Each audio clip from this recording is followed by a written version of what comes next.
Hey guys, tonight we travel back, way back, to the middle of nowhere in a world without electricity, toothpaste, or personal space. Welcome to your new home, a medieval village. That's right. Picture yourself waking up on a scratchy straw mat inside a wooden hut that smells like moldy cabbage, wet dog, and something else. You have no running water, no phone, and your neighbor's cow might literally be inside the house with you. So before you get comfortable, take a moment to like the video and subscribe, but only if you genuinely enjoy what I do here. And hey, tell me where you're listening from and what time it is. I'm always curious who's out there. Now, dim the lights, maybe turn on a fan for that soft background hum, and let's ease into tonight's journey together. You wake to the sound of coughing, deep, rattling, phlegmy coughing from someone on the other side of the thatch wall. Maybe it's your father, or your aunt, or just someone you share the hut with, because privacy isn't a thing here. You sit up, and your back immediately reminds you that your mattress is just some straw packed into a threadbare linen sack. Fleas scatter off your legs. You scratch one, then two, then realize scratching only makes it worse.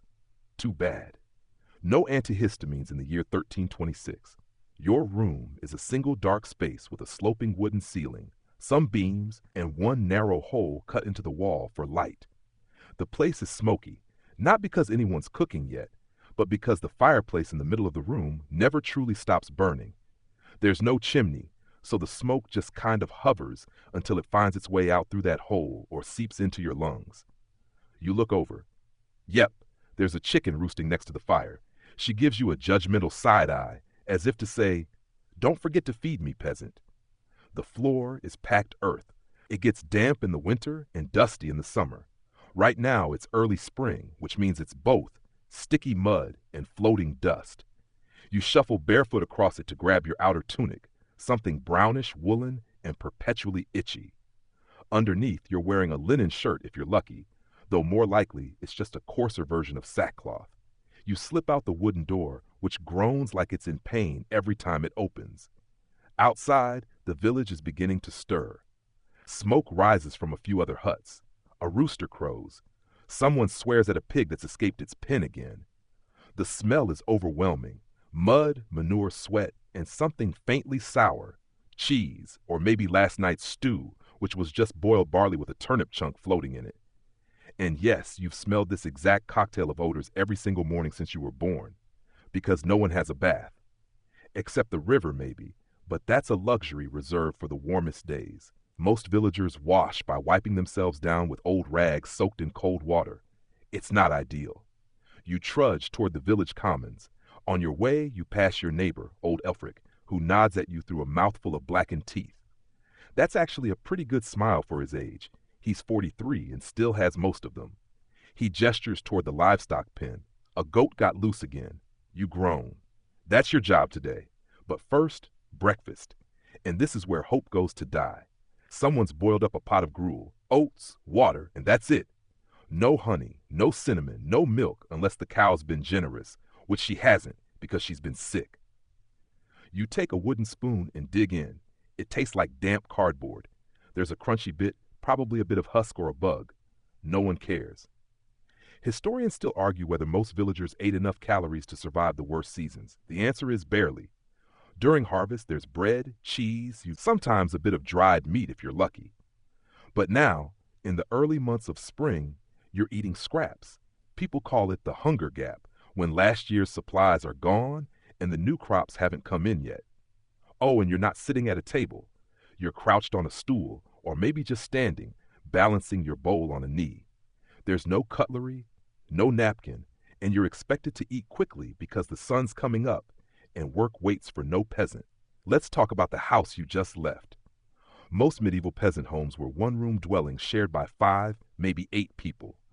There might be a loft for sleeping, but most people just curl up wherever there's room. The walls? Wattle and daub.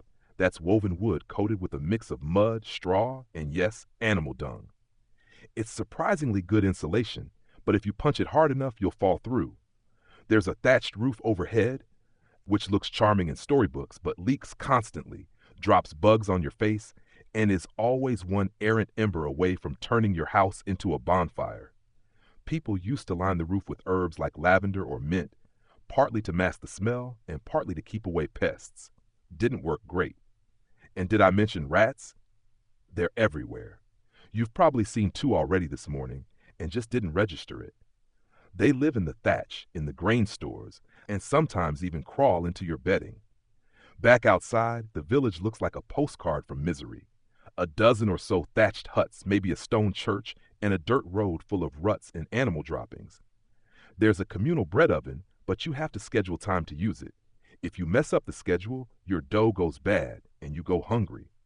Also, let's not romanticize the community here. Sure, people help each other, but they also gossip, accuse, steal, and hold grudges like champions. You're probably still mad about that time Alfreda borrowed your pot and didn't return it for 6 weeks.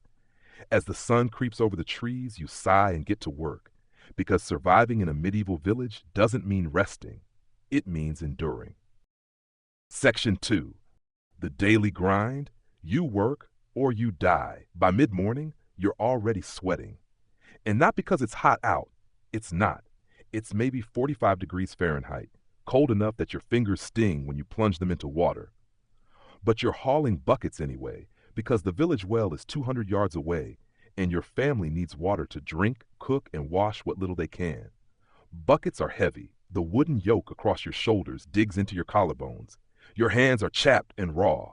There's no such thing as a weekend or a break. The closest thing you get to a holiday is a Saint's Day, and even then, you might still be expected to feed the pigs or patch the roof. Because if you don't work, you die. Not figuratively, literally. Your main job, assuming you're not apprenticed to a blacksmith or trained as a monk, is subsistence farming. That means growing just enough barley, rye, turnips, onions, and maybe a few beans to feed your family, and hopefully have a little left over to trade or pay taxes. So out to the fields you go. It's not just your family's land. You likely work on land owned by a noble, a lord who rents it to you in exchange for labor, taxes, and complete obedience. You don't own anything. Not your land, not your home, not even your own oxen if you're borrowing from a neighbor. The soil's heavy with clay, and the plowshare is wooden with an iron tip if you're lucky. You drive a pair of oxen forward, one slow step at a time. The plow bumps over rocks. Your hands ache from gripping the worn wooden handles. You stop to pull out weeds, to chase birds, to lift your foot out of ankle-deep mud. Hours pass. Your stomach growls. Lunch, if you brought anything, is a crust of bread and a slice of dried apple, maybe a hunk of cheese so hard you have to gnaw it like bone. You can't drink the water from the stream. It's probably contaminated. So instead, you sip some weak ale. Yes, ale. It's low in alcohol, but boiled during brewing, which makes it safer than untreated water. Kids drink it too. By afternoon, your arms are jelly. But now you have to tend to the garden back home. The cabbages need weeding. The beans need staking. Your younger sibling got into the herb patch and trampled half the mint, so that's another chore. You briefly think about yelling at them, but your voice is hoarse from shouting at the oxen earlier. Next up, firewood. You need it to cook, to boil water, to warm the house before nightfall. There's no forest nearby, so you carry a bundle of sticks gathered from a clearing 2 miles away. Your back protests. You don't care. As the sun begins to set, you return to your village smelling like dirt, sweat, smoke, and exhaustion. Dinner is another bowl of pottage, vegetable stew. If you're lucky, someone added a bone for flavor. You eat it with a hunk of bread so hard it nearly cracks your molars. No one complains. You can't afford to. You huddle near the fire as the air grows cold. The wind howls through the cracks in the walls. Your tunic offers little warmth.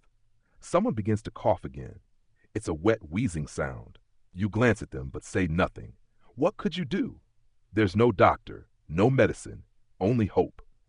If you're injured or sick, your options are pray, ask the local wise woman for a poultice of moss and wine, or just lie down and wait to get better, or die. You think about bathing. It's been weeks, but it's too cold and you're too tired. You scrape the dirt from your arms with a wooden spoon and rub your face with a rag. That'll have to do. You hear a knock at the door. It's the reeve, the Lord's overseer. He's come to collect your portion of the harvest. You give him a sack of barley. It's not enough. He frowns. You try to explain that the crops failed during last month's frost. He shrugs. His men take the sack and go. You sit by the hearth in silence. Someone tells a story, a folk tale about a wolf in the woods or a ghost near the churchyard. You pretend to listen, but really, you're just trying not to fall asleep too early, because once you lie down, you won't want to get up. And tomorrow it starts again. You sleep on straw. You curl up next to your siblings. You pull a woolen blanket over your body. It's infested with lice, but it's warm. The fire crackles. Outside, the wind moans through the trees. You stare at the ceiling and wonder, will I survive this winter? That question isn't poetic. It's practical. You know at least one person who died last winter. An uncle, a neighbor, a friend. They got sick, or their house caught fire, or they starved. And yet, you don't think much about it. Not because you're numb, but because there's no other choice. The medieval village is not a place where you live. It's a place where you endure. Section 3. Hygiene, Health, and Horrors, the silent killers of village life. Let's talk about what it actually feels like to live in a medieval village. Not just survive the work, but survive being alive in a place where the very air, water, and lifestyle seem designed to slowly grind you down. Because it's not just backbreaking labor that will wear you out. It's the filth, the disease, and the complete absence of modern hygiene that would in all likelihood destroy you before the year is out. Let's start with the basics. You do not have a bathroom. Not in your house. Not even nearby. What you have is a pit in the ground outside the village, or worse, a simple wooden bench over a hole in a shack called a privy, shared by the entire community. And that's if you're lucky. Many villagers simply relieve themselves in a ditch, the edge of the woods, or in buckets emptied into the stream. And that stream, that's the same water source your neighbors are using to rinse dishes, wash their clothes, and collect water for cooking. There's no understanding of bacteria, no germ theory. So when someone upstream dumps human waste into the water and you drink it downstream, well, guess what happens? That's right, dysentery, or cholera, or any number of waterborne diseases that cause vomiting, fever, dehydration, and a slow, miserable death. And once one person in the village gets it, it spreads like wildfire because everything is shared: food, tools, beds, air. You might be thinking, well, at least they bathe, right? Not often. Full body bathing is rare, not because they don't want to be clean, but because clean water is hard to come by, and heating it takes firewood, an extremely valuable resource. Soap is made from lye and animal fat and can cause skin irritation if used too often. So most people simply don't bathe. Maybe once a month, maybe less in winter. Instead, they dry scrub with cloths, change their undertunics, and apply perfumes or herbs to mask odor. But it's not enough. Everyone stinks.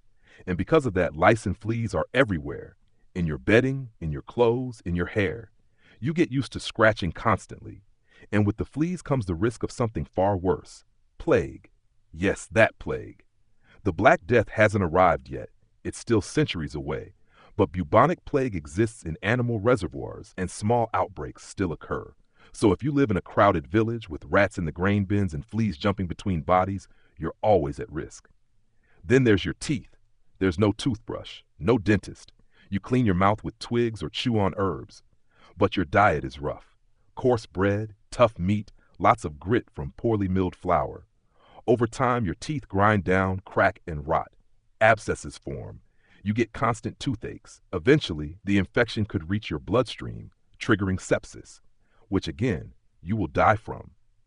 But let's say you manage to avoid all that. You're still in danger. Because your house, built from wattle and daub, is a fire trap. A single stray ember from the hearth can light your straw roof ablaze, and fire spreads quickly through tightly packed wooden homes. There's no fire department, no buckets at the ready.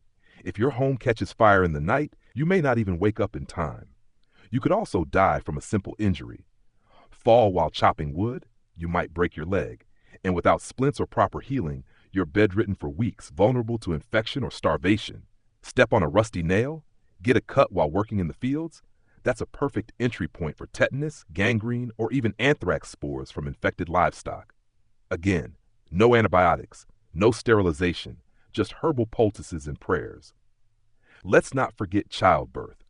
If you're a woman, this is the single most dangerous thing you'll ever do. Midwives are skilled but have no medical equipment. Complications like breech birth, hemorrhage, or eclampsia are basically death sentences. 1 in 3 women might not survive childbearing years, and even if you survive, your child may not. Infant mortality is heartbreakingly common. 1/3 of all children die before the age of 5. And what happens when someone dies? Burial happens quickly, but not always far from the living. Cemeteries are shallow, overcrowded, and often too close to wells or homes. In times of plague or famine, the dead pile up. Proper rites might be skipped. You live with the smell of rot. You learn to ignore it. Mentally, this life wears you down too. There is no privacy. Your home is a single room shared by your entire family. You eat, sleep, argue, and grieve in the same space. There is no time or luxury to process your emotions. Depression isn't recognized as an illness. It's seen as sin or spiritual weakness. You are expected to endure it quietly. But even if you do everything right, stay clean, work hard, pray often, bad luck can still kill you. A storm might wipe out your crops. Bandits could raid the village. A neighboring lord might start a war, conscripting the men and leaving women and children vulnerable. You might be accused of stealing or heresy or witchcraft because a cow died or someone got sick and be punished without trial. In short, your body is under constant attack from the environment, from disease, from labor, from the sheer grind of trying to exist. And without any of the tools we take for granted today, soap, antibiotics, refrigeration, electricity, sewage systems, education, you are left to the mercy of nature, superstition, and social hierarchy. You do not live in a medieval village. You survive it, if you're lucky.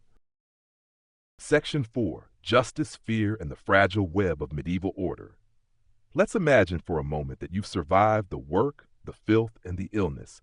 You're strong, you're adaptable, and you're clever. Good for you. But now you must contend with something far more unpredictable and terrifying: the medieval justice system and the deeply unstable framework of power and order that governs your entire existence. Because here's the brutal truth: you have no rights.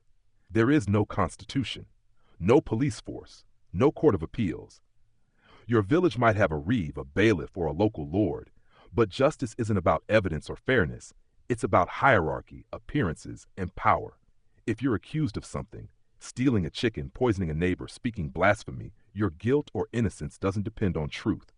It depends on your status, your luck, and often your ability to survive the trial.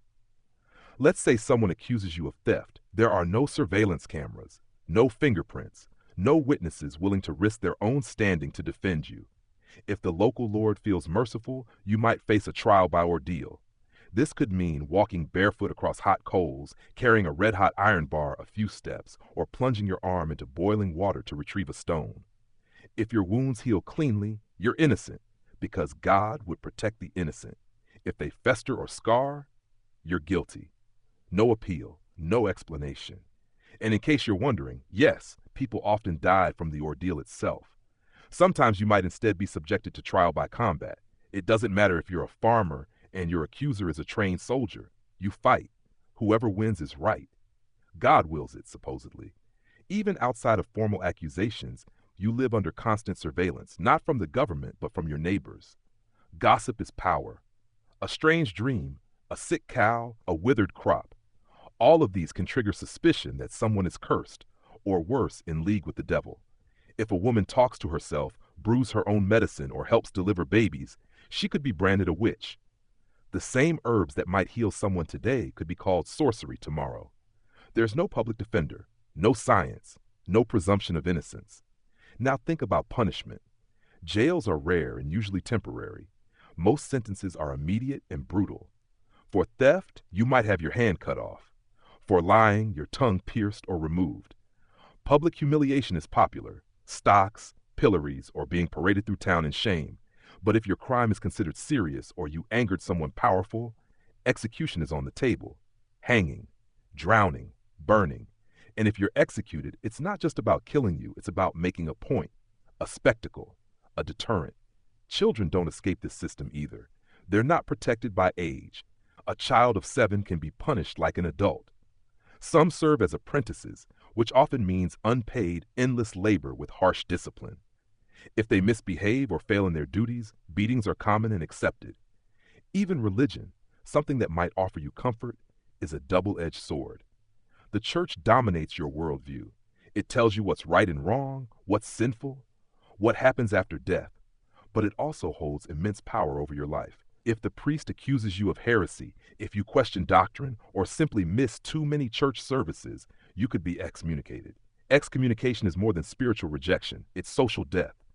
No one can trade with you, speak to you, or shelter you. You're an outcast, alone, vulnerable to anything. There are also tithes. 1/10 of your harvest, your income, your livestock, goes to the church no matter how poor you are.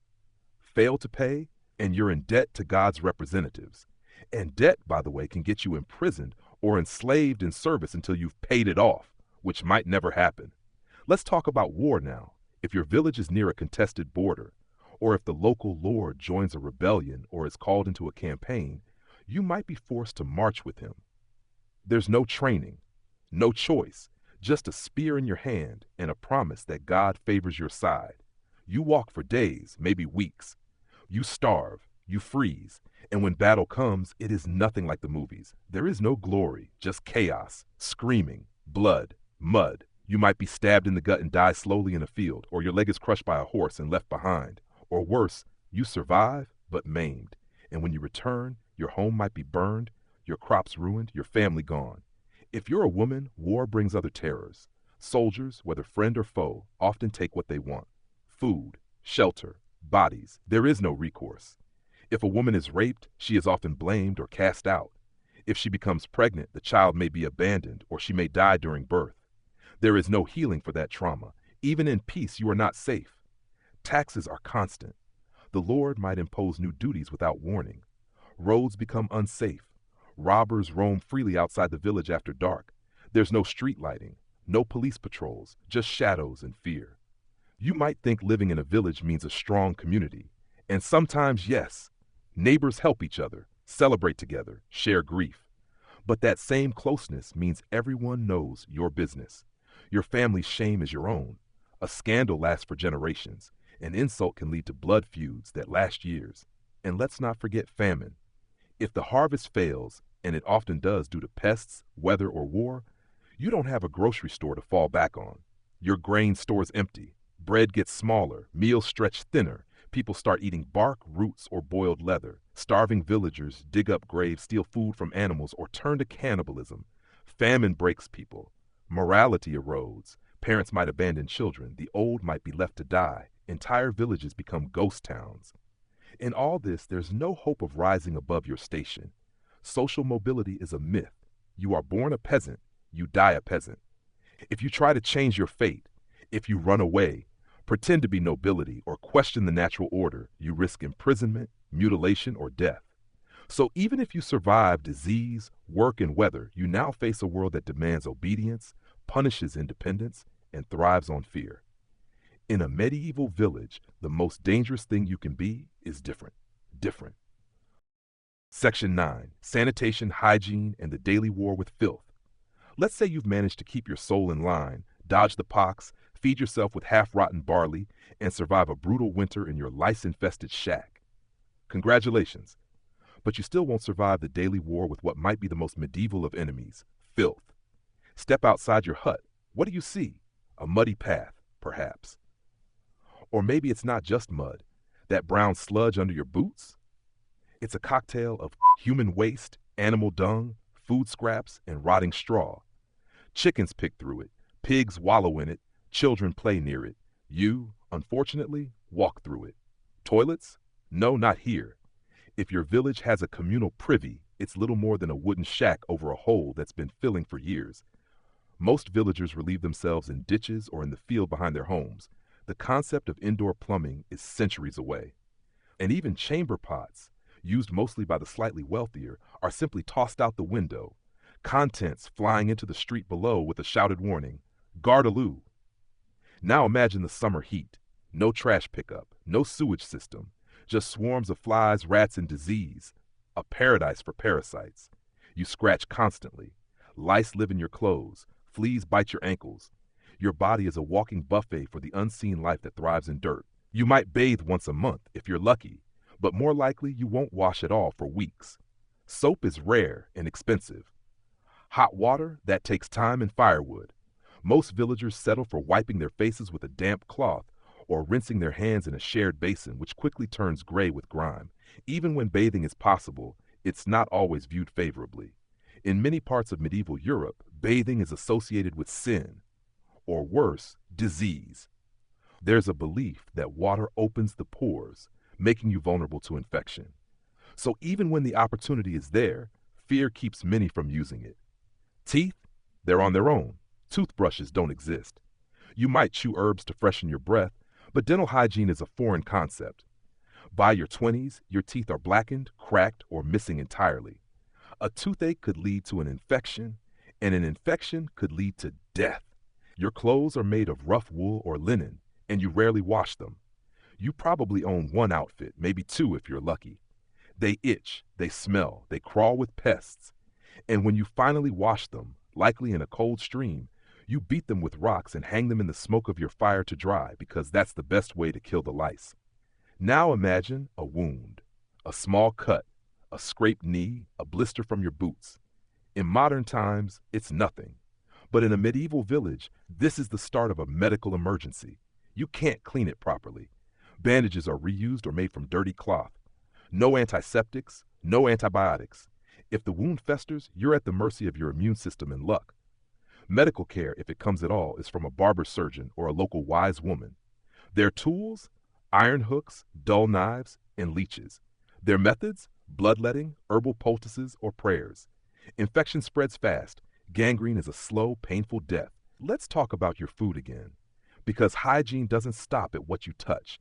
It's what you eat, too.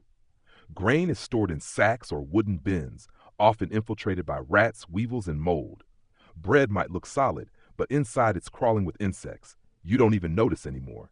Cheese is aged in cellars where rodents nest. Meat, if you ever eat it, is often on the verge of spoiling. You sniff it, shrug, and roast it over a weak fire. Milk is unpasteurized. Water is often contaminated. You may drink ale or weak beer instead because the brewing process kills bacteria. That's right, your safest drink is mildly alcoholic. And if you're a child, you drink it too. Disease spreads easily. Skin infections, eye diseases, dysentery, the bloody flux which causes uncontrollable painful diarrhea is common. Clean water is rare, and even when you think it's safe, it might not be.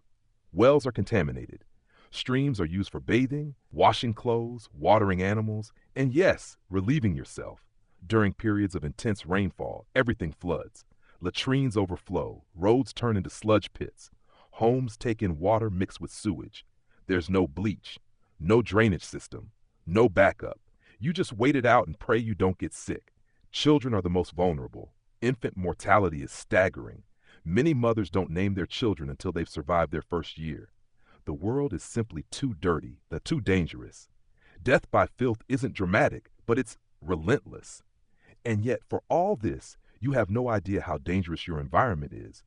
You don't understand bacteria or viruses. You don't know why one neighbor survives a fever and another doesn't. You assume it's God's will, or perhaps a curse. You seek divine protection or blame a local outcast for poisoning the well. And you just try to endure. You itch, you cough, you limp, you eat food you know is questionable because it's that or nothing. You smell yourself and others and pretend not to notice. You grow used to filth because there's no alternative. You wouldn't survive a medieval village because even if you dodged war, famine, disease, and religious persecution, you would still be brought down by the simple, ceaseless brutality of dirt. Your immune system might hold out longer than a medieval villager's, but in time, it too would fail under the weight of centuries of grime. Section 6, Disease, Death, and the Art of Not Getting Better. Let's talk about what might kill you in a medieval village. And be warned, it's a very, very long list. Because if you thought surviving the night was bad, wait until your body starts betraying you in the daylight. First, picture yourself waking up with a headache. Nothing major, just a throb behind your eyes. Maybe you worked too hard in the sun yesterday. Maybe you didn't drink enough water. You shake it off, go about your day. But by nightfall, you're shivering, your joints ache, you're vomiting, your skin is hot, then cold, then hot again. In today's world, you'd be in a clinic. In a medieval village, you're on your own. There are no antibiotics, no real doctors, and absolutely no understanding of germs. The prevailing theory is that your body contains four humors: blood, black bile, yellow bile, and phlegm. And illness is just an imbalance of these. Feeling feverish? You've got too much blood. The solution? Get rid of it. Enter bloodletting. Someone, maybe the local barber, maybe a self-taught physician, arrives with a rusty blade or a leech and begins draining your veins. No gloves, no sanitation. They don't even know how blood clots. They just cut and hope. And if you get sicker, it's not because the treatment failed. It's because you were more corrupted than they thought. And that's if you're lucky enough to get a treatment at all. Most people rely on home remedies: crushed herbs, foul-tasting teas, charms, poultices made of moldy bread or animal dung. Yes, that's not a joke. Animal dung was sometimes applied to wounds to draw out evil. Let's not forget the medieval diet: bread, porridge, more bread, onions, and whatever salted meat you managed to keep from rotting. If there's a famine, you're down to roots, acorns, or boiling grass. Scurvy from lack of vitamin C? Common. Rickets from lack of sunlight and poor nutrition? You see it in many children. The water isn't clean either. Wells are contaminated with human and animal waste. Many people drink weak ale just because it's safer than water. Now imagine someone in your household catches something contagious: typhoid, cholera, or heaven forbid, the plague. There's no isolation. You all sleep in the same room, breathe the same air. Your best chance of survival is divine intervention. If it's the bubonic plague, you'll notice the signs quickly: painful lumps under your arms and groin, black blotches on your skin, vomiting, high fever, death within days. Whole villages were wiped out. And the worst part? People blamed each other: foreigners, Jews, witches, the wrath of God. Scapegoats were everywhere, and accusations could turn deadly.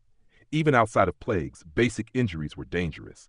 A scratch from a farming tool could become infected. A broken bone never heals right. Women faced enormous risks during childbirth. There's no prenatal care, no sterile tools, and no pain relief. If the baby is breech, if the labor lasts too long, or if there's too much bleeding, the outcome is usually death, for mother, baby, or both. And the burial? Bodies are buried in shallow graves, often without coffins, just a sheet or nothing at all. Sometimes several people are buried together. If it's winter and the ground is frozen, bodies might be stored for weeks before they can be buried properly. There's no embalming, no formal mourning clothes unless you're wealthy. Death is constant and routine. Children die often. You grow up with the understanding that many of your siblings won't reach adulthood. Life expectancy hovers around 30 to 40 years, not because people always die young, but because infant mortality is so high it drags down the average. If you live to 50, you're considered ancient. And here's the strange thing: people don't talk about death the way we do today. It's not taboo. It's always present. Skulls decorate religious artwork. Sermons dwell on hell and heaven. You see bodies all the time, at funerals, in fields, in ditches. Death is a neighbor you see often. And sometimes you're jealous of those it takes, because living is harder. Mental illness is another silent killer. There's no diagnosis for depression or anxiety. If someone can't work, they're labeled lazy. If they speak to themselves or seem disconnected from reality, they might be considered possessed. Exorcisms weren't rare. Neither were drownings of those thought to be touched by spirits. Even minor conditions today, like appendicitis or an infected tooth, could be fatal. And remember, you're doing heavy labor every day, regardless of your condition. There are no sick days. If you can walk, you work. If you can't, your family may starve. And let's not forget the horrors of war. Even if your village is peaceful, war is always near. Nobles feud, kingdoms clash, and you, as a commoner, have no say in any of it. Soldiers may pass through and demand food, conscript your sons, or burn your fields. If your lord goes to war, you go with him, armed with little more than a farming tool or a dull sword. No training, no armor, just orders. If you're injured in battle, you're left behind. If you're lucky, someone cuts your throat to spare you the pain. If not, you die slowly, screaming in a muddy field, watched only by crows. No one writes your name down. No one sends word to your family. You simply vanish. In a medieval village, death isn't just a possibility. It's an expectation. You are constantly aware of how fragile life is, how quickly things can go wrong, and how little can be done to fix it. There is no healthcare system, no central authority to protect you, no scientific method guiding your medicine. Your best hope lies in luck, prayers, and maybe the village healer who's seen enough to guess what might work. But even then, the odds are grim. You wouldn't survive a medieval village, not because you're weak, but because the systems designed to keep people alive simply didn't exist. You'd be sick, injured, or grieving, often all at once. And when your time came, it would come quickly. In the end, the only guarantee in medieval life was death. Section 7. Justice, Punishment, and the Harsh Rule of Law. Let's say you've somehow managed to avoid disease, starvation, childbirth, and war. You're still alive, still cling to your thatched roof existence in your cramped medieval village. Congratulations. But there's a new threat waiting just around the corner: the law. And trust me, this isn't the kind of system where you get a fair trial, legal representation, or even the benefit of doubt. Medieval justice is fast, brutal, and terrifyingly simple, and chances are you wouldn't survive it. To start, there is no concept of innocent until proven guilty. Quite the opposite. If someone accuses you of theft, witchcraft, blasphemy, or murder, that alone is often enough to get you dragged into the center of town. No real evidence is needed, just suspicion. And in small villages where everyone knows everyone, suspicion spreads like wildfire. A jealous neighbor, a misunderstood look, a poorly timed sneeze. That's all it takes. Once you're accused, the process begins, not with lawyers or judges, but with something called trial by ordeal. If the charge is serious enough, you might be subjected to one of several terrifying tests to determine your innocence. None of them are in your favor. Ordeal by fire might involve walking across burning coals or holding a red-hot iron bar in your bare hands. Your wounds are then bandaged and inspected days later. If they're healing cleanly, you're innocent. If they're festering, as wounds from red-hot iron tend to do, you're guilty. Then there's ordeal by water. You're tied up and thrown into a river or pond. If you sink, you're innocent, but possibly dead. If you float, the water has rejected you, meaning you're guilty. Hello, execution. Other forms of justice involve public humiliation, being placed in stocks for days, pelted with rotten vegetables, or paraded through the village with a placard announcing your alleged crime. And that's for minor infractions. Let's say someone accuses you of stealing a chicken, a single chicken. Today, you might get a fine. In a medieval village, the punishment could be having your hand chopped off. The idea is simple. Make the punishment so painful in public that no one will dare commit the same crime again. More serious crimes, like murder, treason, or heresy, earn you execution. Hanging, beheading, burning at the stake. Sometimes they're preceded by torture to extract a confession. And yes, confessions obtained under torture are fully accepted. Even something as vague as witchcraft or consorting with the devil can get you killed. Especially if you're a woman, elderly, outspoken, or simply unlucky. A crop failure must be the witch next door. A child falls ill, surely someone cursed them. Superstition rules the day, and being rational can make you a target. Don't forget the church, which holds immense power. Commit blasphemy by accident or not, and you might be whipped, fined, or forced to perform public penance. In extreme cases, you're excommunicated, cut off from the church and the entire community. You become a ghost, a spiritual leper. No one talks to you. No one helps you. You're as good as dead. Justice isn't just about punishment. It's also about class. If you're a noble, your life is worth more than a peasant's. Quite literally. Medieval law included something called weregild, a price for human life. Accidentally kill a noble? That's a huge fine or death. Kill a peasant? Much less. Even among villagers, wealth and land can influence how justice is served. If you're poor, alone, or a newcomer, you're vulnerable. People with more status, landowners, bailiffs, or even the village priest, can accuse you of anything, and their word holds more weight than yours. Corruption is common. Bribes change outcomes. Enemies become accusers. Friends disappear. Justice isn't blind, it sees everything and often looks the other way. Disputes between villagers rarely make it to formal court. They're settled locally, sometimes violently. Property lines, marriages, livestock theft, all can spark feuds lasting generations. There are no police. If your neighbor sets your shed on fire, it's your word against his, unless you can rally others to your cause. And if that fails, revenge is a path many take. In some cases, entire villages are punished for one man's crime. Collective responsibility is the norm. If someone steals from a lord or damages church property, the entire community may be fined, or worse. If no culprit is found, the tax burden falls on everyone. Your neighbor's mistake could mean less food for your children. There's also impressment. If a local lord needs men for war or labor, he can legally seize any able-bodied man. Refuse to go? That's treason. You'll be hanged. Try to escape? You'll be hunted down.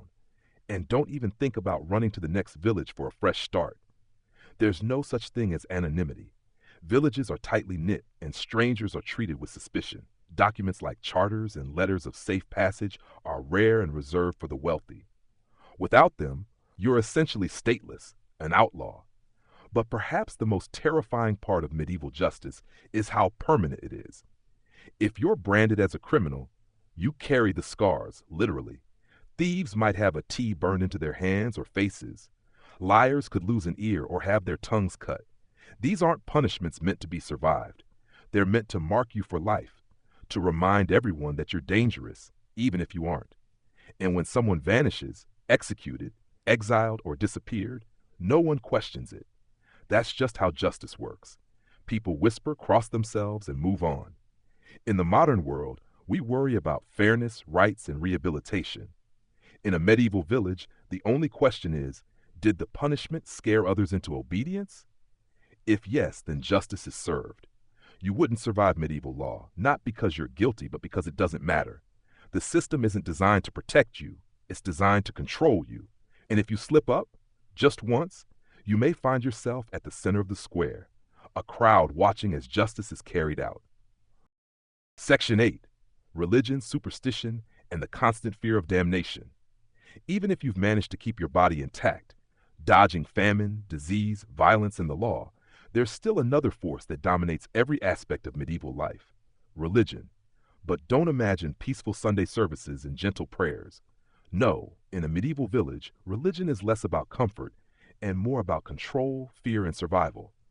Imagine waking up to church bells, not just on Sundays, but every day, marking the hours, reminding you that your life is not your own. It belongs to God, or more precisely, to the church. From the moment you're born, baptized with holy water, you are tied to this system. Your village priest isn't just a spiritual guide. He's a record keeper, a judge, a tax collector, and sometimes a political mouthpiece. He knows your family's secrets, and his word holds incredible power. Speak out against him? That's heresy, and we've already discussed how that ends. But it's not just the priest you fear, it's eternal damnation. You believe, fully and completely, that every sin, no matter how small, adds weight to your soul. Too many sins, and you go to hell. And hell is no vague concept. It's vividly described in sermons, paintings, carvings. You've seen images of fire, demons, writhing bodies tormented forever. You dream about it. Children grow up with nightmares about eternal punishment. Even your thoughts are dangerous. Lust, envy, greed. If you feel these things and don't confess them, your soul is at risk. You must go to confession, tell the priest everything, and then perform penance, perhaps fasting, perhaps kneeling for hours, or even public humiliation. And still, you're never sure it's enough. The church sells indulgences, a kind of spiritual get-out-of-jail card if you can afford them. But most villagers can't, so they hope, pray, and fear. Every illness, every misfortune, every drought or storm could be a sign of God's anger. Superstition bleeds into religion. If your crops fail, maybe someone nearby has angered the divine. Or worse, maybe there's a witch among you. It's not enough to survive physically. You must also protect your soul from corruption. Daily life is filled with rituals, crossing yourself, whispering prayers before meals, wearing holy symbols to ward off evil. You bury objects in the fields to protect the harvest. You hang charms over the door. But these protections are fragile. One wrong word, one sin forgotten, and your soul could be lost forever. Let's say your child dies unexpectedly. No one knows about viruses or genetics. The only explanation is God's will or punishment. You wonder, was it because you skipped Mass last week? Because you quarreled with your brother? You carry the guilt forever. And what happens if someone dies unbaptized? A baby, just hours old, not yet blessed? According to church doctrine, That child cannot enter heaven.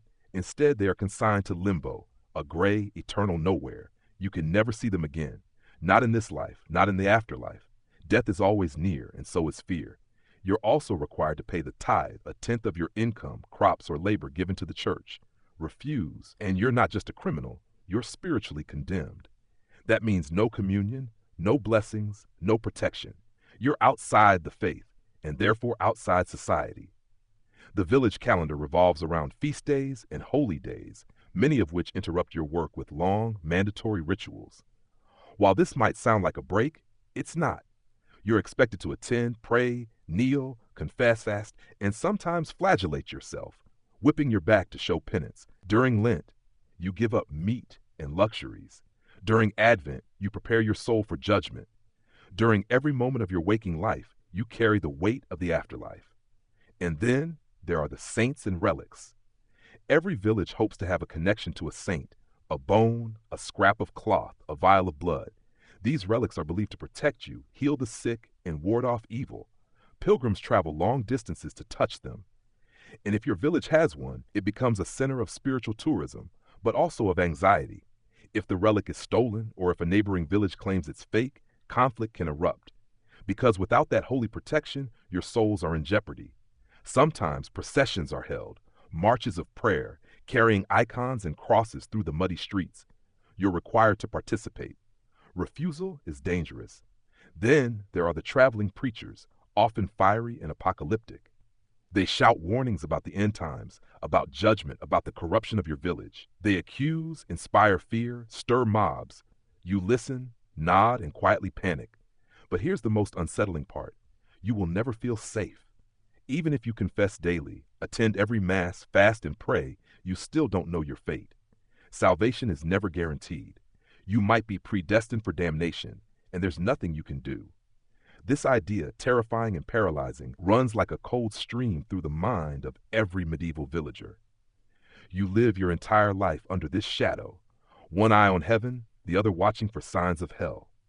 And as you age, the anxiety deepens. You become desperate for forgiveness, for absolution. You hope the priest will be there when you die to give you last rites. If not, your soul might wander. So you light candles, you make offerings, you whisper prayers until your voice breaks. Because the thought of being forgotten, or worse, punished eternally, is unbearable. You wouldn't survive a medieval village, not because your body would give out, but because your mind and spirit would be crushed under the weight of constant fear, guilt, and religious pressure. In the end, you're not just trying to stay alive, you're trying to earn eternity. Section 9. Sanitation, hygiene, and the daily war with filth.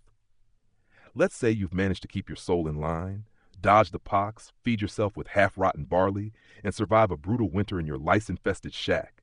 Congratulations, but you still won't survive the daily war with what might be the most medieval of enemies. Filth.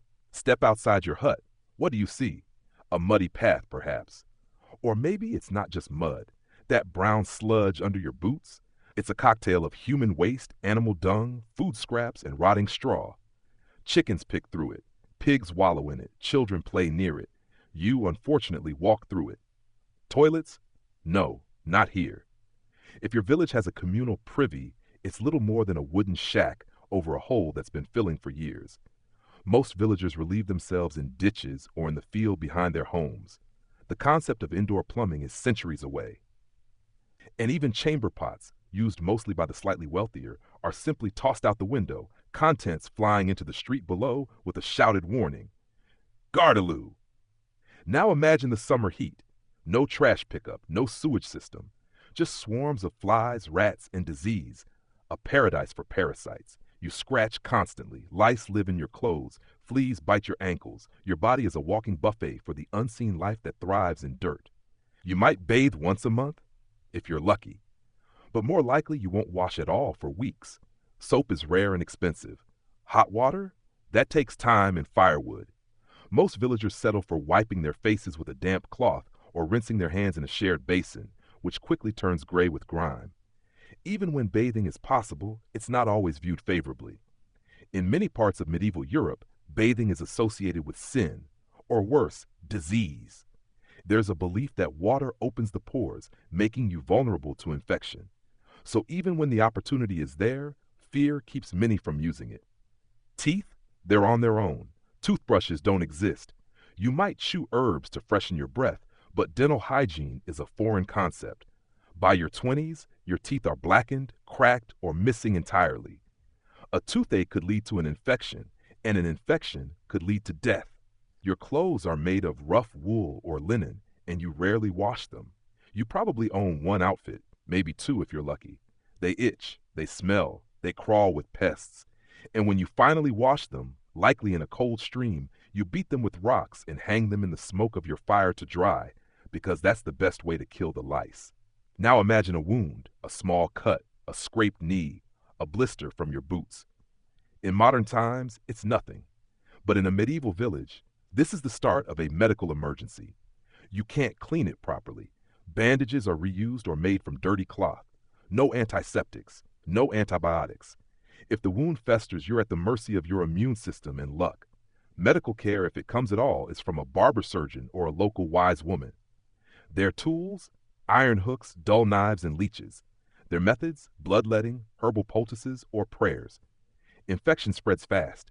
Gangrene is a slow, painful death. Let's talk about your food again, because hygiene doesn't stop at what you touch. It's what you eat, too. Grain is stored in sacks or wooden bins, often infiltrated by rats, weevils, and mold. Bread might look solid, but inside it's crawling with insects. You don't even notice anymore. Cheese is aged in cellars where rodents nest. Meat, if you ever eat it, is often on the verge of spoiling. You sniff it, shrug, and roast it over a weak fire. Milk is unpasteurized. Water is often contaminated. You may drink ale or weak beer instead, because the brewing process kills bacteria. That's right, your safest drink is mildly alcoholic. And if you're a child, you drink it too. Disease spreads easily. Skin infections, eye diseases, dysentery, the bloody flux, which causes uncontrollable painful diarrhea, is common. Clean water is rare, and even when you think it's safe, it might not be. Wells are contaminated.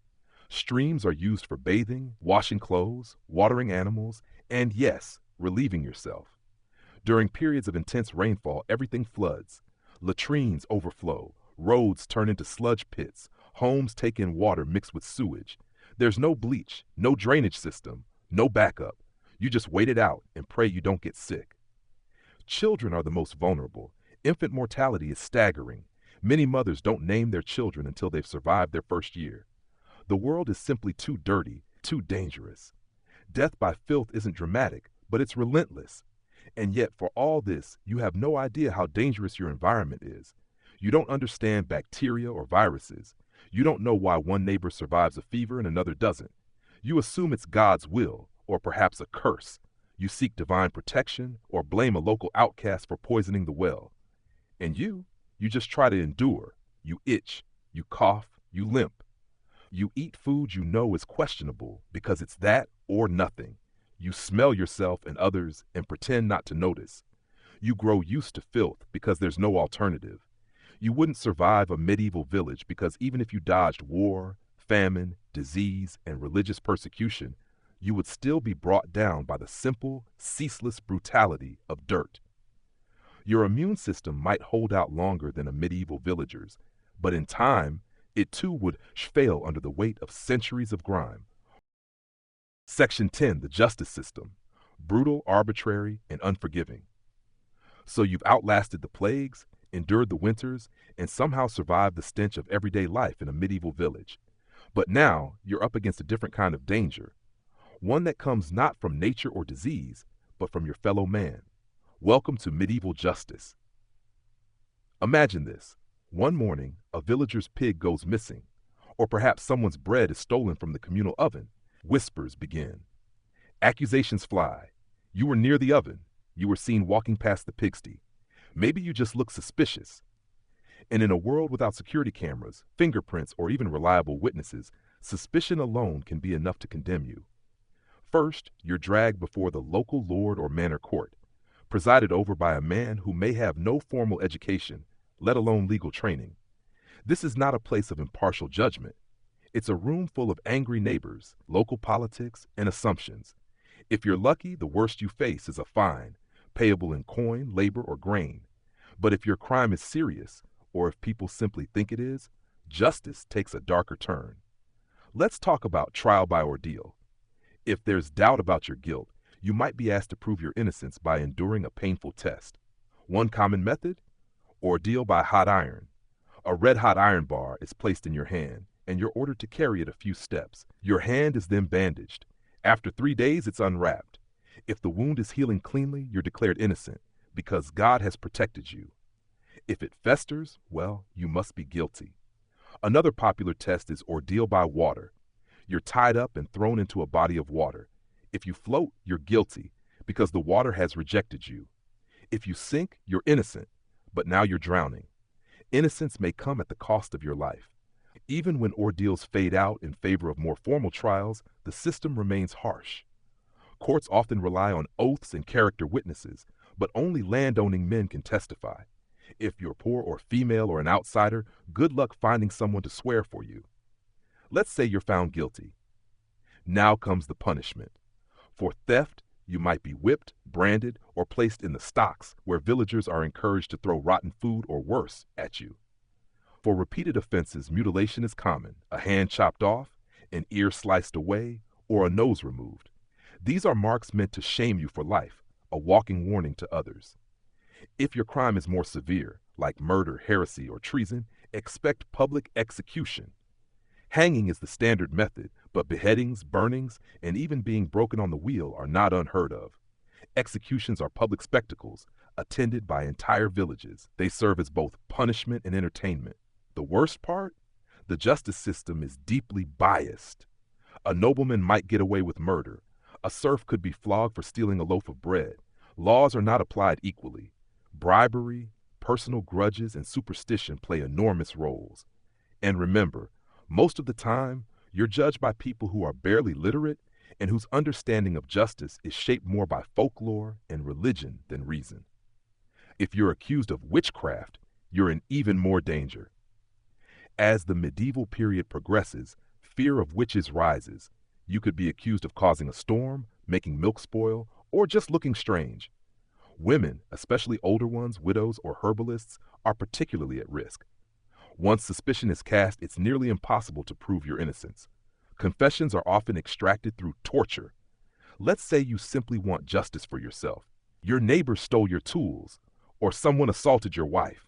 What do? You can't call the police, because there are none. The closest thing to law enforcement might be a reeve or constable, typically a fellow villager, unpaid and poorly equipped. He might help you out, or he might ignore you entirely. If your case reaches the manor court, it could take weeks or months to be heard. In the meantime, you're on your own. Feuds are common. If legal recourse fails, some turn to violence. Families engage in long-standing vendettas. Disputes over land, inheritance, or insults can erupt into brawls or even bloodshed. There's little to stop it, and yet people cling to these systems because they're all they have. Justice is crude and often cruel, but it offers a thin veneer of order. And beneath that veneer, fear keeps people in line. Let's not forget the role of the church. Ecclesiastical courts handle religious offenses, blasphemy, adultery, heresy, and their influence is vast. They can excommunicate you, barring you from sacraments and condemning your soul. They also control many aspects of marriage and morality. Priests often double as moral judges. Sin is crime, and crime is sin. Ironically, church courts are often more lenient, preferring penance over punishment. But they only apply to those who can claim benefit of clergy, usually the literate. If you can't read a specific passage from the Bible, used as a test, you're out of luck. In short, you wouldn't survive a medieval village, because even if you lived an honest life, you could still fall victim to a brutal, capricious justice system. You might be executed for a crime you didn't commit. You might be punished for poverty. You might be maimed, exiled, or imprisoned simply because someone more powerful said so. And even if you avoided legal trouble, you'd live every day under the weight of fear. Fear of saying the wrong thing. Fear of a false accusation. Fear that in a world ruled by superstition, class, and chaos, justice might never come unless it's cruel and final. Section 11. Education, Ignorance, and the Cost of Knowing Too Much. So you've endured hunger, plague, cold, injustice, and filth. You've ducked accusations and survived superstition. But if you thought life in a medieval village was hard on your body, it's even harder on your mind. Welcome to another reason you wouldn't survive: ignorance. Not by choice, but by design. Let's begin with the basics. You can't read. If you're an average peasant in the Middle Ages, chances are you are completely illiterate. Literacy rates were abysmally low, especially in rural areas. Learning to read and write was a privilege reserved for the clergy, nobility, and select merchants. For the average villager, books were mysterious, sacred objects, often chained to altars or hidden in monasteries. If you've grown up speaking Middle English, Old French, or some regional dialect, reading Latin, the language of books, is simply out of the question. This means you can't read laws, even if they affect you. You can't read a Bible, even though your eternal salvation supposedly depends on it. You can't write a letter, understand a contract, or follow written instructions. Knowledge is hoarded, kept in the hands of the elite. It's not just that you're uneducated, it's that you've been deliberately denied access to education, because knowledge is power, and power in the Middle Ages is not something easily shared. Let's say you're curious.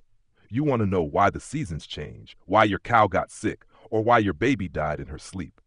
But without access to books, science, or explanation, you're left with only folk wisdom and superstition. Most of your education comes from oral tradition: stories, myths, sayings, and religion. You learn from your parents and neighbors who learn from theirs. Some of it is practical, how to plant turnips or that eating spoiled meat makes you sick. But much of it is riddled with fear and falsehood. Sneeze the wrong way, and it's a sign of demonic possession. A black cat crossing your path could mean death. Don't look at a full moon while pregnant. Your child might be born with a twisted limb. Want to ask questions? Want to know how the world actually works? That's dangerous, because in the medieval village, curiosity is often seen as heresy. If you ask too many questions, especially about religious teachings, you risk being branded a blasphemer. The church is the keeper of both spiritual and worldly truth. Any deviation from their version of reality is seen as a threat. Doubt the literal truth of the Bible, accuse a priest of greed, say out loud that maybe that lunar eclipse wasn't caused by God's anger. You're now walking a thin line between being too smart and being accused of heresy. And remember, accusations can lead to trials, and trials can lead to death. But perhaps you're not interested in challenging the system. Maybe you just want to learn a skill: how to count, how to keep records, how to write a simple letter. Unfortunately, there are no schools in your village. At best, you might be taught by a priest if he has the time and is willing to take on a student. More often, the only place where systematic education happens is in monasteries. And unless you're a boy from a noble family, you're not getting in. Women, forget it. Education for girls is practically non-existent unless you're a noble sent to a convent.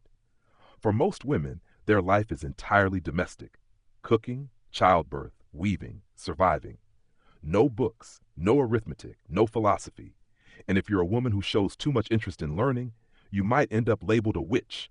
So what happens when no one can read? When no one questions authority? When the only truths are the ones told to you? You end up living in a world where falsehoods thrive. You think disease is caused by bad smells or divine punishment. You believe misfortunes are caused by curses and that leeches cure illness. You trust that your place in society is divinely ordained, that you're poor because God wills it, and to wish for more is to sin.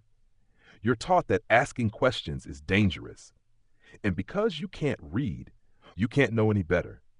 You don't even have the words to express alternatives. Words like equality, freedom, science, or hygiene are absent from your vocabulary. Your entire worldview is shaped by what the church preaches, what the Lord permits, and what the village gossips say in the fields.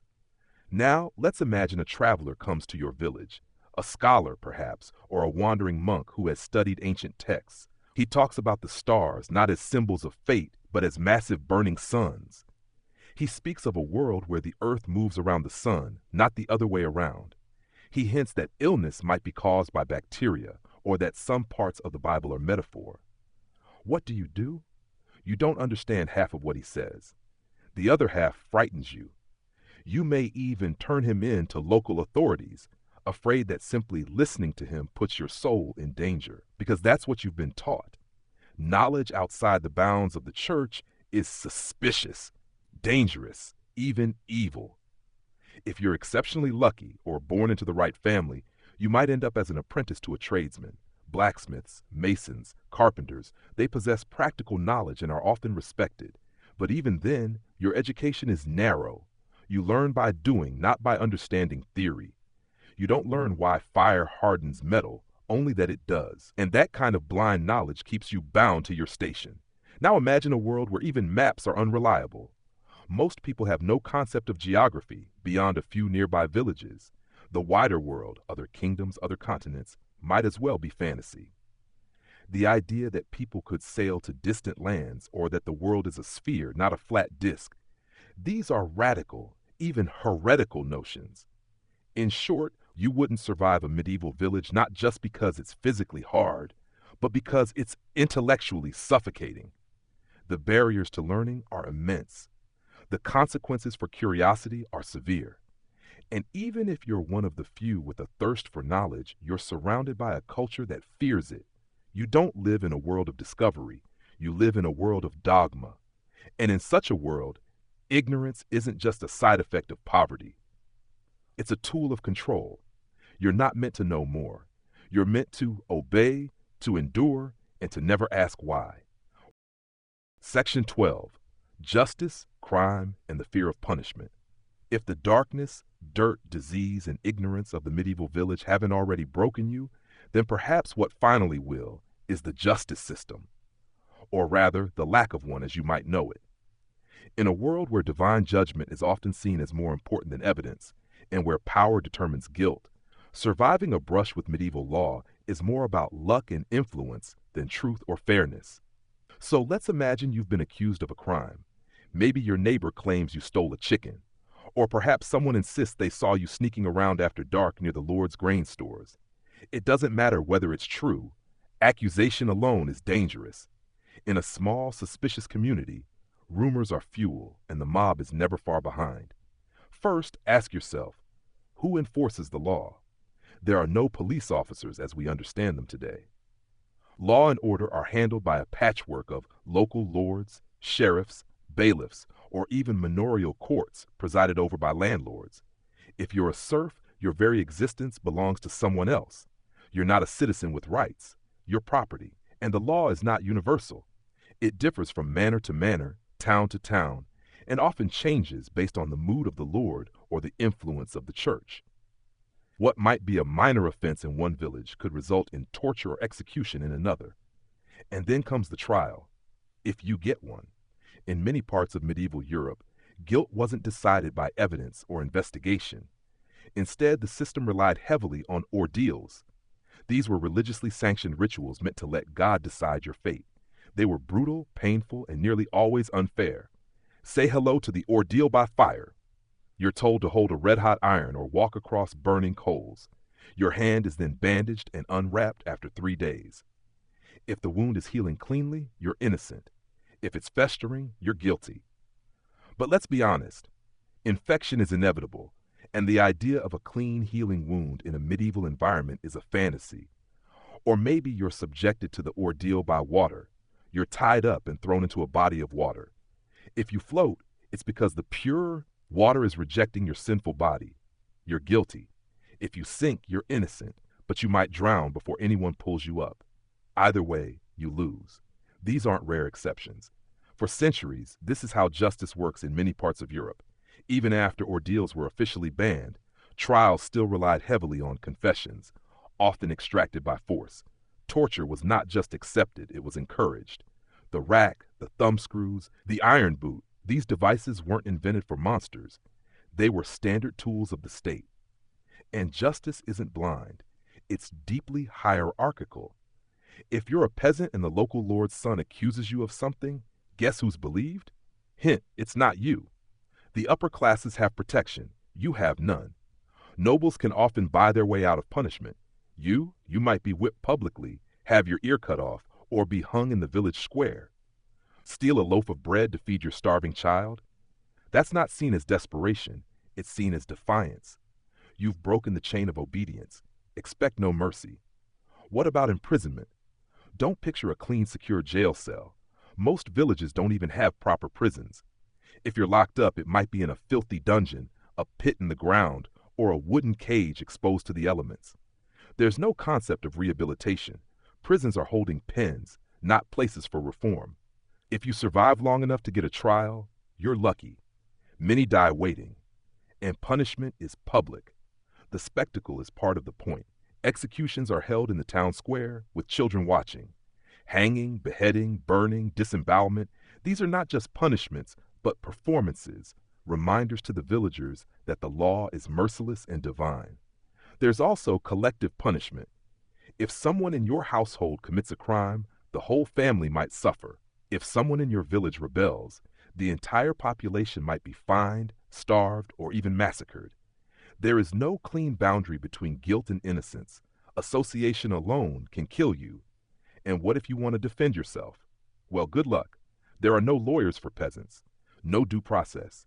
You can call on witnesses, but in a small village, everyone knows each other, and if they value their own safety, they might stay silent or side with power. You can swear an oath, but if your reputation is poor, your oath is worthless. Even God's house isn't always safe. The church sometimes offers sanctuary to criminals, allowing them to stay within the walls of a church for a limited time. But if the crime is serious or politically inconvenient, that protection disappears. The church itself runs ecclesiastical courts, where clergy are tried separately, often escaping the harsh punishments imposed on ordinary folk. There's even a system called compurgation in some areas, where you can prove your innocence by getting a group of people to swear you're telling the truth. But again, this only works if you're well-liked and well-connected. If you're poor, sick, a foreigner, or unpopular, you're out of luck. In this system, being accused is often enough to destroy your life. An accusation of theft, adultery, witchcraft, or even bad behavior can mark you forever. There are no appeals, no courts of higher review. Once you're found guilty, that's it. But worst of all, justice is often used not just to punish actual crimes, but to keep people in their place. Question the tax collector? You're disturbing the peace. Refuse to work extra hours in the Lord's fields? That's laziness, or worse, rebellion. Gossip about a priest? That's slander against the church. The justice system doesn't just uphold order, it reinforces power. It exists not to protect you, but to control you. And so you keep your head down. You don't speak out. You avoid conflict. You pay your fines, even when they starve your family. You stay silent when someone else is dragged to the gallows because it's them today, but it could be you tomorrow. So no, you wouldn't survive a medieval village. Not if you value justice, fairness, or truth, because in this world the scales of justice are tipped not by law, but by fear, superstition, and hierarchy. Section 13. Gender roles and the burdens of expectation. If you're imagining life in a medieval village, don't forget to ask yourself, who are you? Because your gender, something you never chose, largely determines how you live, work, suffer, and even die. In this brutal world, being born male or female isn't just a social category, it's a fate. Let's begin with the life of a medieval woman, because hers is often more invisible, yet just as harsh, if not harsher, than the life of a peasant man. From the moment she is born, her path is largely decided. There is no question of, what will you do when you grow up? Her life is bound by marriage, childbirth, and domestic labor. That's it. As a child, a girl learns early that she is less valued than her brothers. She eats after the men, if there's enough food left. She helps her mother from the time she can walk, carrying water, collecting firewood, feeding livestock, weaving, sewing, mending, cooking. There is no school, no freedom, no exploration. She is trained to serve. Marriages are not based on love. They are arrangements. If her family is slightly wealthier, she may be part of a small dowry exchange. If not, she may be sold or traded for livestock, land, or status. Often married by the age of 12 or 13, her life becomes a cycle of pregnancy, childbirth, and loss. Child mortality is high. Maternal death is common. Imagine being a teenager giving birth in a cottage with no doctors, no anesthesia, and only a village midwife whose experience is based on repetition, not science. Women are told their place is under men, biblically, socially, legally. They cannot own property unless they are widows. They cannot vote in village councils. They are excluded from learning trades and guilds. Most are illiterate, and even if they could read, books are rare and written in Latin, the language of the church. And heaven help the woman who is outspoken, clever, or strange. Because the church teaches that women are more susceptible to sin and temptation. Eve, after all, was blamed for humanity's fall. If crops fail, if milk sours, if a neighbor's baby dies, who do you think gets blamed? The old widow who talks to herself, the young girl who knows about herbs, the woman with a birthmark. Welcome to the witch hunts. Even before the famous trials of later centuries, medieval Europe is ripe with fear of magic and superstition. And women, especially poor, isolated, or misunderstood ones, are the easiest scapegoats. A whispered accusation is enough. Torture follows. Confessions are extracted. Executions are public. Fire purifies the soul. But men aren't free either. If you're born male, your childhood is shorter. By age 7, you're already laboring in the fields with your father. Your life is judged by your strength, obedience, and usefulness. School, that's for the sons of lords or monks. Your life is your labor. You work the land. You carry stones. You shear sheep. You build fences. If the harvest fails, it's your job to feed your family somehow, by trapping rabbits, foraging, or begging. If the Lord demands more work or taxes, you don't get to say no. Refusal is treason, death. And there's the military obligation. If the Lord calls for conscription, you're handed a rusted spear and expected to defend the manor, or worse, march hundreds of miles to die in a war you don't understand. You have no training, no armor, just obedience. If you return, it might be with a missing limb or not at all. Emotionally, you are denied softness. Grief, fear, pain, these must be hidden. A man must be hard, quiet, and brutal. There is no space for mental illness, no word for trauma. You are told to endure, or you are mocked, shamed, punished. Both genders are trapped, just differently. Men are owned by the Lord, women are owned by men. And within this system, everyone polices everyone else. Wives obey husbands, daughters obey fathers, sons obey both. There is no freedom of expression, no pursuit of personal identity. What you are is what you were born into. And let's talk about sexuality, because there is no tolerance here. Anything outside of rigid heterosexual marriage is condemned as sin.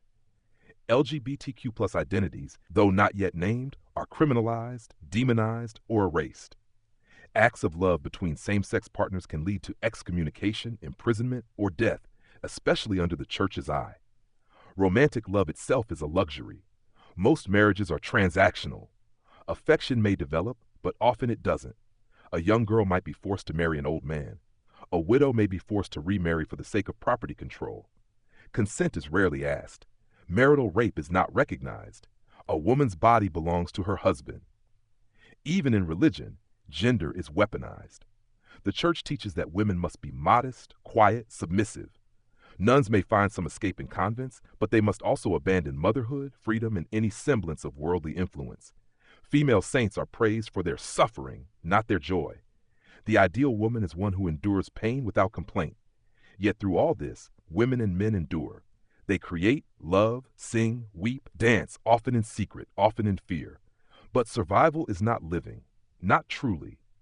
If you're imagining yourself living in a medieval village, you must accept that your body is not your own. Your gender is your prison. Your identity is assigned, enforced, and punished when it strays. So no, you wouldn't survive. Not if you want to be free. Not if you want to choose your own path. In this world, you are what others say you are. And that, above all, might be the most unbearable fate of all. Section 14. Religion rules all and you're always guilty. You awaken to church bells, not alarm clocks, not sunrise, not your own rhythm. Every moment of life in a medieval village is punctuated by the sound of religion. The church controls time itself, from the tolling of bells for morning mass to the solemn chimes at dusk. The church doesn't just shape your spiritual beliefs, it dictates your schedule, your diet, your thoughts, your fears. And in this world, you are always guilty of something.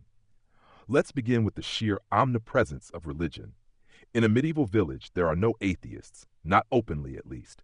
Even doubting silently could land you in grave trouble. Every single person is expected to attend church regularly. Services are in Latin, a language you can't speak or understand, but you must stand, kneel, and cross yourself on cue. You don't question it. You don't wonder why. You comply. The local priest is one of the only literate people in the village. He speaks for God, interprets scripture, and watches your every move. Confession is expected. Gossip reaches him quickly. He knows if you skipped mass, if your marriage is faltering, if your child was born suspiciously soon after the wedding. He reminds you weekly, daily, if you're unlucky, that you are sinful by nature. Original sin flows through you from birth. The only salvation is through obedience and sacrifice. You live under a strict calendar of religious observance. Sundays are for rest and prayer, absolutely no work allowed. Feast days commemorate saints you barely understand, but must still honor. And then there's Lent, when for 40 days you must fast, eating only one full meal a day, and even that must avoid meat, dairy, and joy. You live for scraps and boiled vegetables while continuing to work the fields. Tithes are mandatory. That's 10% of everything, your crops, your animals, your income, given to the church. If you're already starving, it doesn't matter. You still owe the church. Failure to pay isn't just greed, it's sin. Even your bedroom is subject to divine scrutiny. The church controls when and how you are allowed to have sex, only within marriage, only for procreation, no pleasure, no exploration. Certain days of the week are off limits, along with entire seasons, Lent, Advent, and others. If your spouse dies and you remarry too quickly, that's a sin. If you abstain too long, that's also a sin. If you dream lustfully, if you touch yourself, if you look at someone with desire, you are guilty, and guilt requires penance. Let's talk about penance. These are acts of physical or financial sacrifice to atone for sin. If you lie, you might need to fast for a week. If you're caught stealing, it might be public humiliation or flogging. For serious sins, penance can include pilgrimage, walking for days or weeks to a holy site, barefoot, often alone, begging for food, all in the hope that your soul might be spared damnation. And if you die unshriven, without confession, your soul is believed to linger in purgatory or descend into hell. These aren't metaphors in the medieval mind. They are real, terrifying places painted vividly on the walls of the church. Images of demons clawing at naked souls, fire consuming screaming sinners, eternal torment awaiting anyone who fails to follow the rules. And the rules? They're endless. Superstition and religion bleed into one another. Bad weather, God's wrath. A deformed animal, a warning. Miscarriage, punishment. A lightning strike, the devil at work. You don't understand the natural world scientifically, so every event must be interpreted spiritually. You are constantly searching for signs, omens, explanations. If a villager becomes ill, you pray. There are no doctors, just the priest and a few herbal remedies. Diseases like leprosy or the plague are seen as divine punishment. People are ostracized, exiled, or even burned in desperate fear. You wear amulets, carve crosses into your door, or keep bits of saints' bones to protect yourself. And if you begin to question, just once, why things are the way they are, you feel the burn of guilt rise in your chest. Because doubt is sin. Doubt means weakness. The church says so. Worse still, if you live in a time of inquisition, your thoughts can kill you. If someone accuses you of heresy, even falsely, you're imprisoned, tortured, pressured to name others. The church believes the soul must be saved, even if the body is destroyed in the process. So if they drown you and you die, you are innocent and go to heaven. If you survive, you're a witch and will be burned. So you learn not to think, not to speak. You go through the motions, you kneel, you fast, you confess. You live in fear because fear keeps you safe. And here's the hardest truth. Many people in your village believe all of it. The system of faith is so ingrained, so constant, that even victims become enforcers. Women shame other women for dressing improperly. Men beat their wives for moral failings. Neighbors report each other. Children are raised to self-police. Doubt becomes a luxury no one can afford. Your only hope of peace? Death in grace. A proper funeral, a place in consecrated ground. Otherwise, your soul will wander, restless and cursed, forever outside the walls of the churchyard. So, would you survive in a medieval village under this spiritual regime? Yes, if you surrender your mind, your body, and your freedom. But if you value reason, or compassion, or personal belief, then no. The weight of guilt, The endless fear of punishment and the crushing grip of an all-powerful church would break you, not in one moment, but slowly, every day, until you become someone else entirely. Section 15. Plague, Disease, and the Horror of Medieval Medicine. Let's say you've managed to survive the food shortages, religious guilt, backbreaking labor, and rigid social order of a medieval village. Congratulations. But there's something waiting in the shadows that doesn't care about your obedience, your piety, or your work ethic. Disease. It's not just an inconvenience in the Middle Ages. It's a relentless executioner, unpredictable and cruel, capable of wiping out your entire family, your neighbors, your whole village, without warning. There are no antibiotics, no disinfectants, no vaccines. The concept of germs is completely unknown, and the way people try to treat illness, it may just make things worse. Let's begin with the most infamous killer, the Black Death. Imagine this. A strange illness begins to spread. People complain of headaches and chills, then develop painful swollen lumps, buboes in their necks, armpits, or groins. Their skin darkens, turns black, they vomit blood. Most die within 3 to 5 days, some within hours. No one knows how it's spreading. Some say it's bad air miasma. Others blame sin, Jews, witches, or angry saints. You might burn herbs in your home to purify the air or carry a pouch of dried flowers, a posy, around your neck. You might avoid lepers and beggars or stay away from animals. But none of it works. The death toll is staggering. In some areas, half the population dies. The streets are filled with carts collecting corpses. Mass graves become common. Funerals are hasty, unceremonious. If your spouse dies, no time for mourning. If your child dies, you have to keep moving. The village needs you to survive. If you're lucky enough not to die in the first wave, you live with the constant fear of the next. But even if it's not the plague, you're still at the mercy of countless other unseen killers. Fever, dysentery, infections, pneumonia, smallpox, tuberculosis, typhoid, all are common and often fatal. Clean water is rare. People drink from rivers or wells contaminated with human and animal waste. Sewer systems don't exist. If a bucket of waste is dumped into the street, no one blinks. It's just how things are. Doctors, forget everything you know about modern medicine. A medieval physician has no medical degree in the modern sense. They follow the teachings of Galen, a Roman doctor from over 1,000 years earlier. Most treatments revolve around the concept of humors, 4 fluids in the body: blood, phlegm, black bile, and yellow bile. Illness is thought to be caused by imbalances between these humors. You have a fever? That's too much blood, so the doctor might bleed you, cutting open a vein and letting you drip. Sometimes they use leeches. Other times they pierce boils or drain pus with dirty tools. The risk of infection is high, and antiseptic methods are non-existent. If you live, it's luck. Broken bones? They might be set using wooden splints, but infection could still kill you.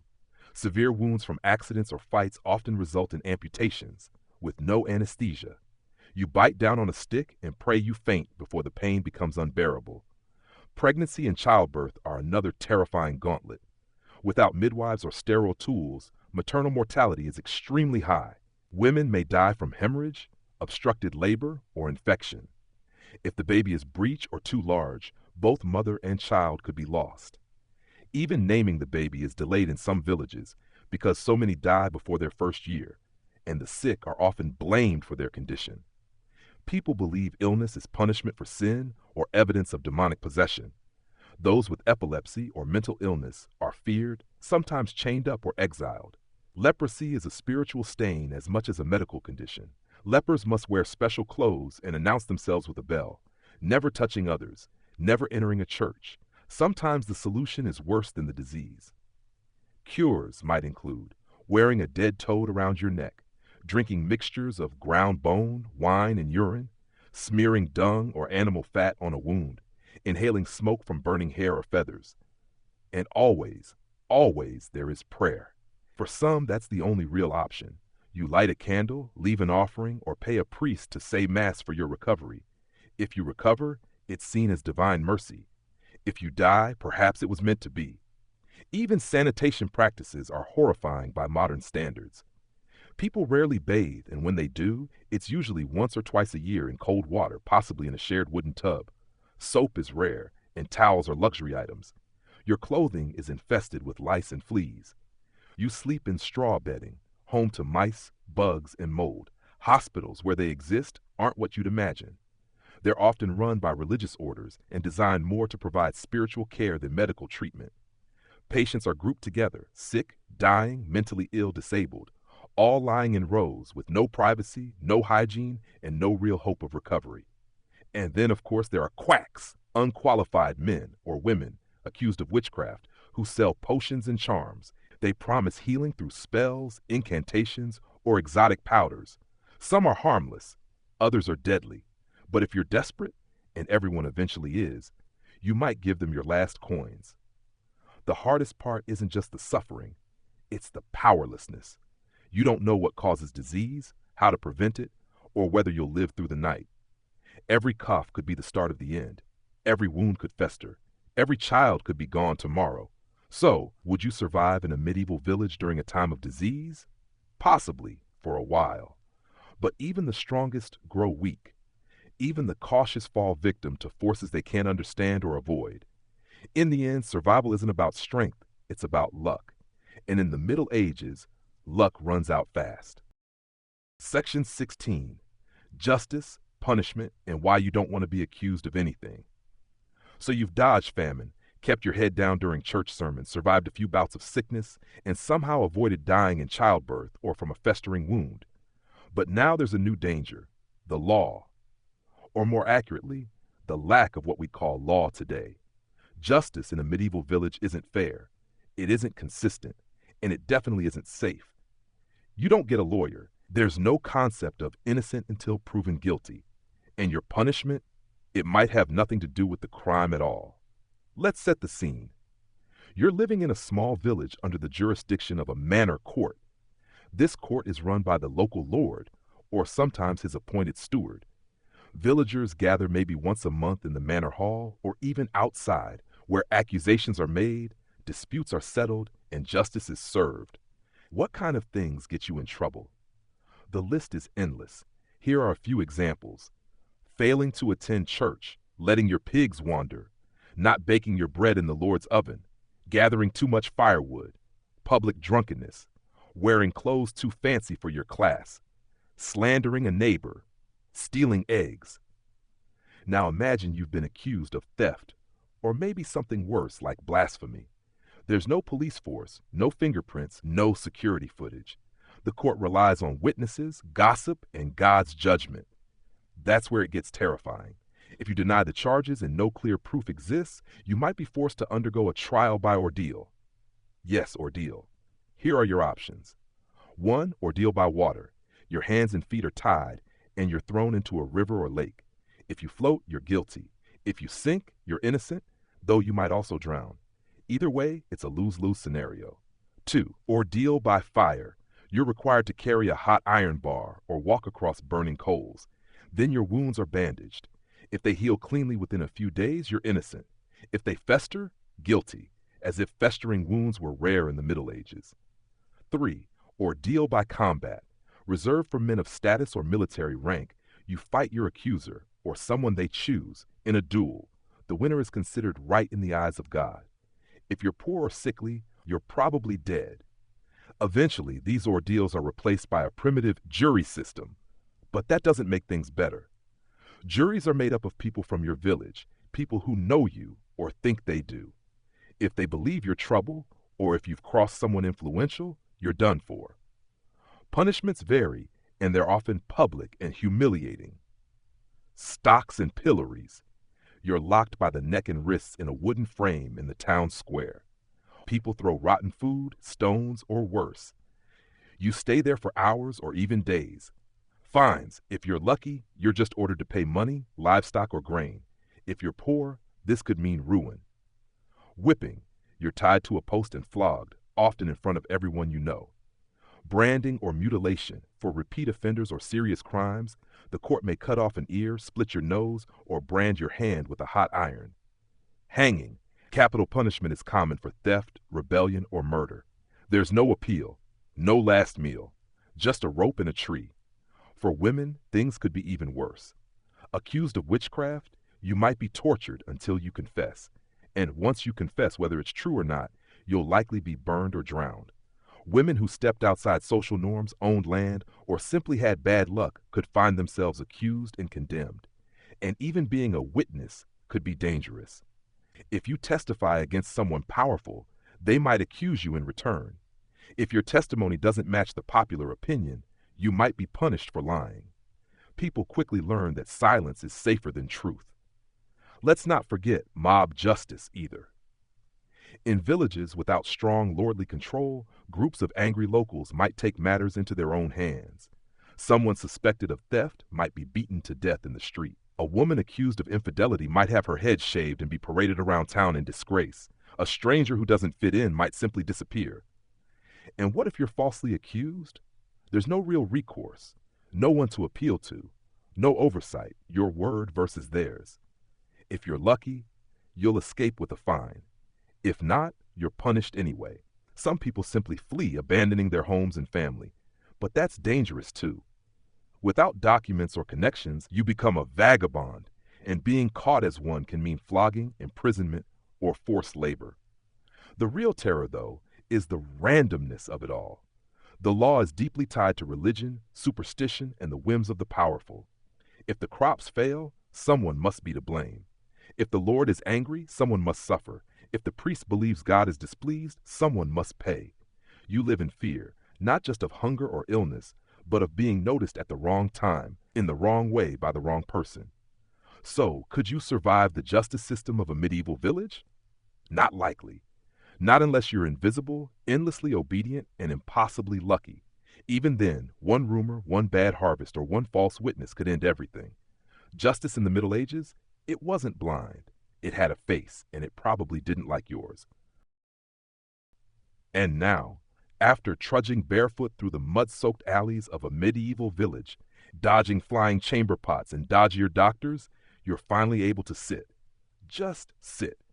Your muscles ache in places you didn't know existed. Your brain is foggy from the ceaseless survival puzzles.